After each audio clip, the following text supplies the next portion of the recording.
ओम गणसाय नमः। नमस्कार, मैं अविनाश सिंह। आज हम बात करेंगे भाग तीसरे के विषय में, कुछ और बातें पंचम भाव के विषय में। तो पिछली बार जो मैंने बताया उसके अतिरिक्त क्या है, आज मैं बताऊंगा कि पंचम भाव से पुत्र का जो हम विचार करते हैं उससे पुत्र के विषय में, पुत्र वियोग के विषय में, कि यदि पापक ग्रह या ऐसे कौन से योग बनते हैं जिससे कि पुत्र वियोग का मुंह देखना पड़ता है जातक को। तो मान लीजिए पंचम भाव में आपके राहु महाराज बैठे हैं और राहु महाराज पंचम में हूँ, और पंचमेश जो है पंचम भाव के स्वामी जो सूर्य महाराज हैं, पंचम भाव के स्वामी सूर्य महाराज के साथ मान लीजिए सूर्य यहाँ बैठे हैं। इसके साथ भी कोई पाप ग्रह शनि मान लीजिए बैठे हैं, शनि उच्च के हो गए यहाँ और सूर्य नीच के हो गए।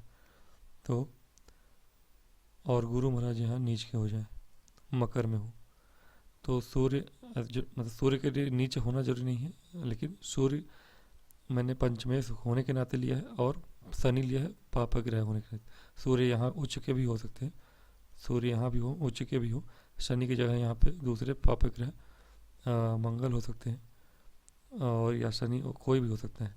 तो मैंने एक उदाहरण लिया है यहाँ पर, या यहाँ पे कहीं भी हो, लेकिन गुरु महाराज मकर राशि में होनी चाहिए नीच के।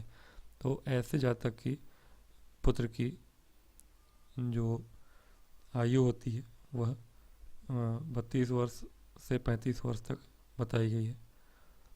और दूसरे योग की चर्चा करें यदि, तो यदि लग्न में, लग्न से पंचम भाव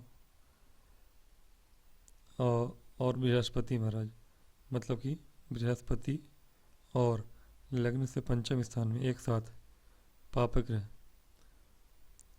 बैठे हों, यानी कि यहाँ पर पापक ग्रह हो राहु केतु, राहु केतु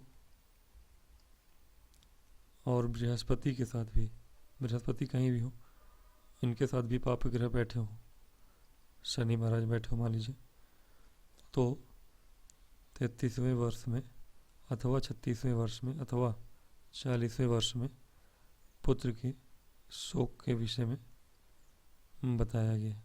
पुत्र शोक हो सकता है, यह एक सूत्र है। ऐसा जरूरी नहीं कि हो ही, क्योंकि और भी अन्य अच्छे योग बनते हैं तो वह कट जाता है। तीसरा एक और योग है, यदि लग्न में आपके गुलिक हो, आम तौर पे आप सॉफ्टवेयर में जो अपना राशि देखते होंगे उसमें गुलिक नहीं दिखाता है, अच्छे सॉफ्टवेयर में देखेंगे तो गुलिक कौन है, शनि के पुत्र कहे जाते हैं। तो गुलिक जो अगर लग्न में बैठ जाए और आपके लग्नेश जो है, मंगल मान लीजिए यहाँ लग्नेश है, लग्नेश आपके नीच के हो जाए, मान लीजिए मंगल है नीच के हो गए कर्क राशि में, तो गुलिक लग्न में हो और लग्नेश आपके नीच के हो जाए और ऐसा योग निर्माण करें तो पुत्र का 56वें वर्ष में वियोग होता है।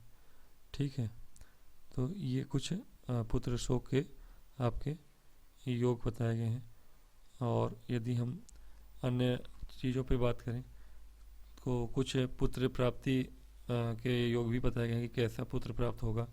तो कुछ जुड़वा पुत्र के भी विषय में बताया गया है। मान लीजिए कि आपके शनि महाराज नवम में हो, नवम में आपके शनि महाराज बैठे हैं और पंचम में ही आपके पंचम भाव के स्वामी यानी सूर्य मान लीजिए यहाँ पे बैठे हैं, तो पंचम भाव के स्वामी सूर्य हैं और पंचम में ही बैठ जाएं और शनि महाराज आपके भाग्य भाव में बैठ जाए, तो ऐसे जातक के जुड़वा बच्चे पैदा होते हैं और बहुत सारे बच्चे पैदा होते हैं। एक्चुअली मतलब अधिक बच्चे पैदा होते हैं, पुत्र प्राप्ति अधिक होती है और जुड़वा भी होती है। यह एक सूत्र है।